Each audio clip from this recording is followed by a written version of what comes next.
আসসালামু আলাইকুম এভরিওয়ান, আশা করছি সবাই ভালো আছেন। আমরা দশম শ্রেণীর যে গণিত বইয়ের বাস্তব সংখ্যার উপর প্রথম পর্ব নিয়েছিলাম। প্রথম পর্বে আমরা যা যা শিখেছি সেগুলো হচ্ছে স্বাভাবিক সংখ্যা কী, তারপর হচ্ছে তোমার মৌলিক সংখ্যা কী, তারপর হচ্ছে যৌগিক সংখ্যা কী, পূর্ণ সংখ্যা কী, ধনাত্মক পূর্ণ সংখ্যা কী, ঋণাত্মক পূর্ণ সংখ্যা কী, অঋণাত্মক সংখ্যা কী, তারপর হচ্ছে তোমার অঋণাত্মক পূর্ণ সংখ্যা কী, সহমূলক কী। এই সংখ্যা সমূহগুলো নিয়ে আমরা বিস্তারিত আলোচনা করছিলাম প্রথম পর্বে। আজকের পর্বে আমরা আলোচনা করব হচ্ছে ভগ্নাংশ সংখ্যা, মূলদ সংখ্যা, আর হচ্ছে অমূলদ সংখ্যা, দশমিক ভগ্নাংশ, বাস্তব সংখ্যা, ধনাত্মক সংখ্যা, ঋণাত্মক সংখ্যা, ঋণাত্মক সংখ্যা। এই বিষয়গুলো নিয়ে আলোচনা করব এবং তৃতীয় পর্বে আমরা আলোচনা করব হচ্ছে যে এমসিকিউ নিয়ে। হ্যাঁ, আমরা হচ্ছে এই অধ্যায়ের উপর দুটা বেসিক ক্লাস নিচ্ছি, একটা হচ্ছে এমসিকিউ ক্লাস নিব, সিকিউ ক্লাস পরবর্তীতে নিব। তোমাদের সবার কাছে অনুরোধ থাকবে আমার প্রথম পর্বটা তোমরা দেখে আসো, কারণ হচ্ছে প্রথম পর্বটা না দেখে এটা যদি দেখো তুমি ভালো করে ক্লিয়ারলি বুঝতে পারবে না। তুমি যদি স্পষ্ট করে সব কিছু বুঝতে চাও এই পর্বের, তাহলে তোমাকে অবশ্যই প্রথম পর্বটা দেখে আসতে হবে। আচ্ছা ঠিক আছে, আমরা বেশি কথা না বাড়িয়ে ক্লাসটা শুরু করি। আচ্ছা, ভগ্নাংশ সংখ্যা। ভগ্নাংশ সংখ্যা কি? যে সংখ্যাকে যে সংখ্যার মধ্যে ফি কিউ হচ্ছে তোমার সহমৌলিক এবং হচ্ছে Q not equal 1, Q not equal 0, মানে কিউর মান 0 হবে না, 1 হবে না, যেটা হচ্ছে লব হর দুইটা মান হবে কি সহমৌলিক সংখ্যা। আর পি বাই কিউ আকারে লেখা যায় সেই সমস্ত সংখ্যাটাই হচ্ছে কি ভগ্নাংশ সংখ্যা। যেমন আমি তোমাদেরকে যদি দেখাই 1/2, এটা একটা হচ্ছে ভগ্নাংশ সংখ্যা। তারপর হচ্ছে 2/3, এটা একটা ভগ্নাংশ সংখ্যা। তারপর আমি তোমাদেরকে বলতে পারি কি 3/5, এটা একটা ভগ্নাংশ সংখ্যা। কারণ কি? কারণ দেখো এই প্রত্যেকটা সংখ্যার কিন্তু তোমার গুণনীয়ক বা উৎপাদক হচ্ছে শুধুমাত্র 1। যে দুটি সংখ্যার উৎপাদক বা গুণনীয়ক শুধুমাত্র 1 মিল থাকবে, অন্য কোনো উৎপাদক বা গুণনীয়ক মিল থাকবে না, সেই সমস্ত সংখ্যাগুলোকে, সেই দুইটা সংখ্যাগুলোকে আমরা কি বলি? পরস্পর সহমৌলিক সংখ্যা বলি। যেমন 2 এর গুণনীয়ক হচ্ছে 1 আর 2, আর 3 এর গুণনীয়ক হচ্ছে 1 আর 3। তাহলে এখানে তোমার গুণনীয়ক বা উৎপাদক কি মিল পাওয়া যায়? শুধুমাত্র 1। দুটো সংখ্যার মধ্যে শুধুমাত্র উৎপাদক 1 মিল থাকলে, অন্য কোনো সংখ্যা যদি মিল না থাকে, অন্য কোনো উৎপাদক যদি মিল না থাকে, তাহলে আমরা সেটাকে পরস্পর সহমৌলিক করছি। তাহলে এটাও ভগ্নাংশ সংখ্যা, এটাও ভগ্নাংশ সংখ্যা। কিভাবে? কারণ হচ্ছে এগুলো পরস্পর সহমৌলিক এবং এগুলোর মান কি, এগুলোকে যদি তুমি ফি বাই কিউ আকারে প্রকাশ করো, ফি বাই কিউ, এই দেখো এটা এটা এই মানটা যদি ফি এর মান হয়, এর মানটা যদি কিউর মান হয়, এই কিউ মানে হর, হর মানটা কখনো কি হবে না, কিউ নট ইকুয়াল 1 হবে না হরটা কখনো, আবার কিউ নট ইকুয়াল 0, আবার কখনো 0 হবে না কিউ এর মান। আশা করছি তোমরা বুঝতে পারছো। ভগ্নাংশ সংখ্যা হচ্ছে আবার দুই প্রকার। ভগ্নাংশ সংখ্যা কয় প্রকার? দুই প্রকার। একটা হচ্ছে প্রকৃত ভগ্নাংশ, আর একটা হচ্ছে অপ্রকৃত ভগ্নাংশ। প্রকৃত ভগ্নাংশ কি? প্রকৃত ভগ্নাংশ হচ্ছে যে ভগ্নাংশের হর ছোট, যে ভগ্নাংশের লব ছোট, হর বড়, সেটা হচ্ছে প্রকৃত ভগ্নাংশ। যেমন 1/2, তারপর লিখতে পারি আমরা কি 2/3, তারপর আমরা লিখতে পারি কি 3/5।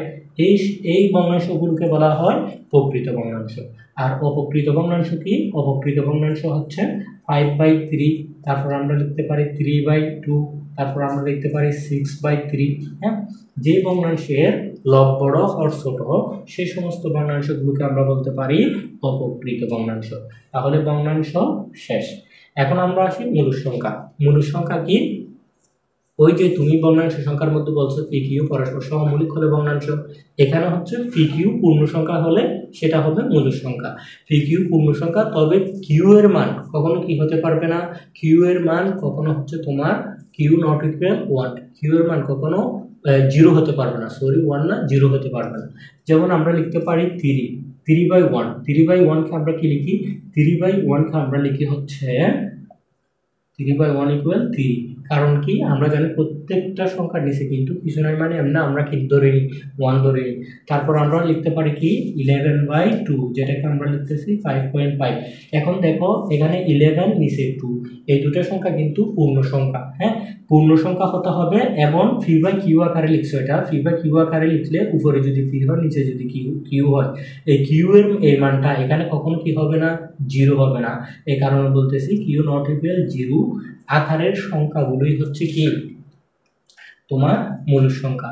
এখন আসি মূল সংখ্যা চিনার। মূল সংখ্যা কিভাবে চিনবে? এটা কিন্তু প্রচুর এমসিকিউ থাকে, নিচের গুণটি মূল সংখ্যা দিয়ে, অথবা নিচের গুণটি মূল সংখ্যা নয়।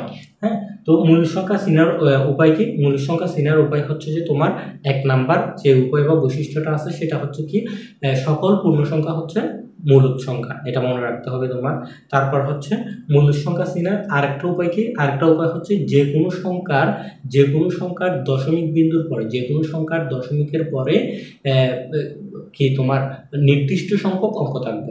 যেমন আমি একটা যদি উদাহরণ দিই তোমাদেরকে, 5.8376, হ্যাঁ, একটা সংখ্যা লিখলাম।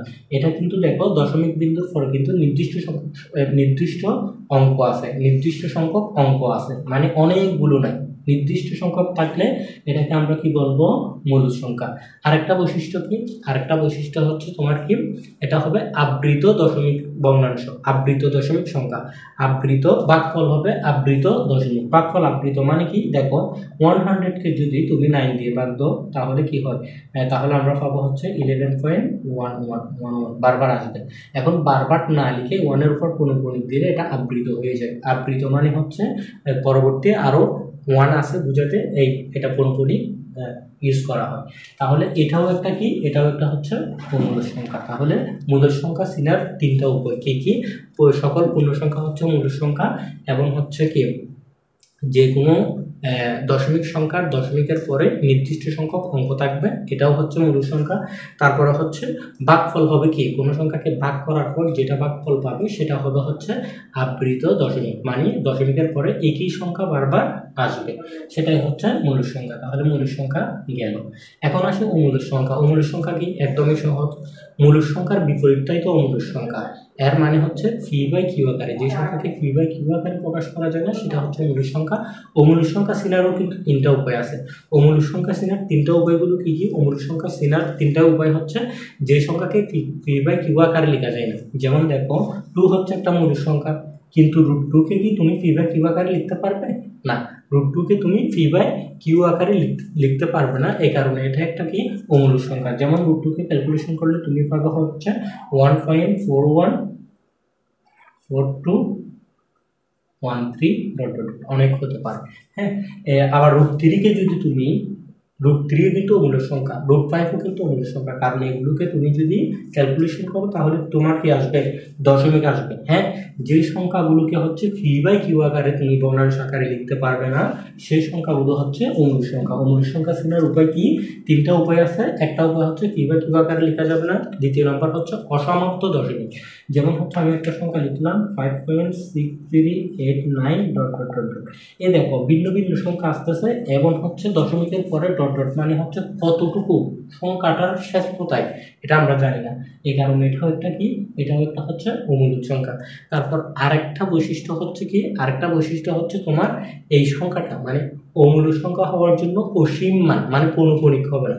দেখো একটা সংখ্যা লেখার পর আমি লিখতেছি 8351637, হ্যাঁ, একটা সংখ্যার সংখ্যা একটা সংখ্যা মিল আছে, মিল নাই, হ্যাঁ। দশমিকের পর তুমি পৌনঃপুনিক দিতে চাইলেও দিতে পারবে না। এই সমস্ত সংখ্যাগুলো কি? অমূল সংখ্যা। তাহলে অমূল সংখ্যা গেল। দশমিক ভগ্নাংশের সংখ্যা আসি। দশমিক ভগ্নাংশের সংখ্যা কি? দশমিক ভগ্নাংশের সংখ্যা হচ্ছে মূল সংখ্যা এবং অমূল সংখ্যাকে যদি তুমি কি দশমিকে প্রকাশ করো সেটা হবে দশমিক ভগ্নাংশের সংখ্যা। যেমন আমরা একটা মূল সংখ্যা লিখলাম কি? আমরা একটা মূল সংখ্যা লিখলাম 11/2, এটা একটা মূল সংখ্যা। এটাকে যদি তুমি দশমিকে প্রকাশ করো 5.54, তাহলে যে 5.5 হচ্ছে এই মূল সংখ্যাকে তুমি দশমিকে প্রকাশ করছো না, এই দশমিকে প্রকাশ করছো যে এই সংখ্যাটাই হচ্ছে কি? দশমিক সংখ্যা, দশমিক ভগ্নাংশ সংখ্যা। আর আমি একটা অমূল সংখ্যা লিখলাম। অমূল সংখ্যা কি? √3 একটা অমূল সংখ্যা লিখলাম। √3 কে ক্যালকুলেশন করলে তুমি পাবে হচ্ছে কি? √3 কে তুমি যদি আমরা যদি √3 কে ক্যালকুলেশন করে আমরা পাবো হচ্ছে 1.732, হ্যাঁ, এই সংখ্যাটা আমরা পাবো। তাহলে মূল সংখ্যাকে দশমিকে প্রকাশ করলে, অমূল সংখ্যাকে দশমিকে প্রকাশ করলে যে সংখ্যা পাওয়া যায় সেই সংখ্যাগুলোকে বলবো আমরা দশমিক ভগ্নাংশ সংখ্যা। দশমিক ভগ্নাংশের সংখ্যা আবার হচ্ছে কয় ধরনের? দশমিক ভগ্নাংশের সংখ্যা আবার হচ্ছে 3 ধরনের। একটা হচ্ছে সসীম দশমিক ভগ্নাংশ, আরেকটা হচ্ছে অসীম দশমিক ভগ্নাংশ, আরেকটা হচ্ছে আবৃত দশমিক ভগ্নাংশ। তো সসীম দশমিক ভগ্নাংশ কোনটা? এই দেখো 11কে 2 দিয়ে ভাগ করলে হচ্ছে 5.5 আসছে, আছে, এটা হচ্ছে সসীম, মানে এটা নির্দিষ্ট আছে, এটা হচ্ছে সসীম দশমিক ভগ্নাংশ। আর অসীম দশমিক ভগ্নাংশ কোনটা? অসীম দশমিক ভগ্নাংশ হচ্ছে এটা। √3 কে যদি তুমি ক্যালকুলেশন করো 1.732 এরপর ডট ডট কতটুকু মান আসছে এটা তুমি জানো না, কিন্তু এই অসীম এটাকে বলা হয় অসীম, অসীম দশমিক ভগ্নাংশ। আর আবৃত দশমিক ভগ্নাংশ কোনটা? আবৃত দশমিক ভগ্নাংশ হচ্ছে এটা। তুমি যখন হচ্ছে কি তুমি যখন হচ্ছে 100-কে 9 দিয়ে ভাগ করবে তখন আসবে কি 11.111, অনেক কিছু আসতে পারে, 11 আসতে পারে। হ্যাঁ, 1 প্রত্যেকবার 1 আসার কারণে একটা মাত্র 1 লিখে উপর পৌনঃপুনিক দেওয়া, মানে হচ্ছে অনেকগুলো 1 এরপর আসে, এটাকে বলা হয় আবৃত দশমিক ভগ্নাংশ। আশা করছি তোমরা বুঝতে পারছো। তারপর আমরা চলে যাব হচ্ছে বাস্তব সংখ্যায়। বাস্তব সংখ্যা কি? বাস্তব সংখ্যাকে প্রকাশ করা হয় আর দিয়ে। বাস্তব সংখ্যা হচ্ছে সকল মূলদ সংখ্যা আর সকল অমূলদ সংখ্যাকে কি বলা হয়? বাস্তব সংখ্যা বলা হয়। সকল মূলদ সংখ্যা আর সকল অমূলদ সংখ্যাকে কি বাস্তব সংখ্যা বলা হয়। যেমন হচ্ছে প্লাস মাইনাস 2, হ্যাঁ, 3, তারপর 0, হ্যাঁ, এগুলো হচ্ছে মূলদ সংখ্যা না? এই মূলদ সংখ্যা এগুলোকেও কিন্তু বাস্তব সংখ্যা বলা হয়। আবার √2, √3, √2, √5, হ্যাঁ, এই সংখ্যাগুলোকেও কি বলা হয়? তোমার হচ্ছে বাস্তব সংখ্যা বলা হয়। এক কথায় সকল মূলদ সংখ্যা আর সকল অমূলদ সংখ্যাকে কি বাস্তব সংখ্যা বলা হয়। আর বাস্তব সংখ্যাকে প্রকাশ করা হয় আর দ্বারা, এটা মনে রাখবা। এখন আসি ধনাত্মক সংখ্যা। ধনাত্মক সংখ্যা কোনগুলো? ধনাত্মক সংখ্যা হচ্ছে শূন্যর চেয়ে বড়, শূন্যর চেয়ে মানে 0-র চেয়ে বড় তোমার সকল বাস্তব সংখ্যা হচ্ছে কি ধনাত্মক সংখ্যা। যেমন হচ্ছে আমরা বলতে পারি কি 0-র চেয়ে বড় 1, 2, 3, 4, 5, 6, এগুলো ধনাত্মক সংখ্যা অবশ্যই নিশ্চয়। তারপর আমরা বলতে পারি কি 2/5, হ্যাঁ, 5/2, হ্যাঁ, এগুলো হচ্ছে ধনাত্মক সংখ্যা, ধনাত্মক বাস্তব সংখ্যা। তাহলে ধনাত্মক বাস্তব সংখ্যাগুলোকে আমরা বলতে পারি কি ধনাত্মক বাস্তব সংখ্যাগুলো 0-র চেয়ে বড় ধনাত্মক বাস্তব সংখ্যাগুলোই হচ্ছে কি ধনাত্মক সংখ্যা।